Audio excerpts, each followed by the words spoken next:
Привет, друзья! Продолжение разборки терхи.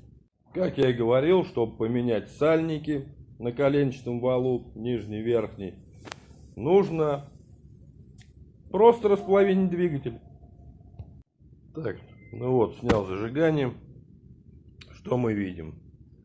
Сейчас здесь вот сделали, по-умному, я так думаю. Сальник можно поменять, а вот нижний геморрой.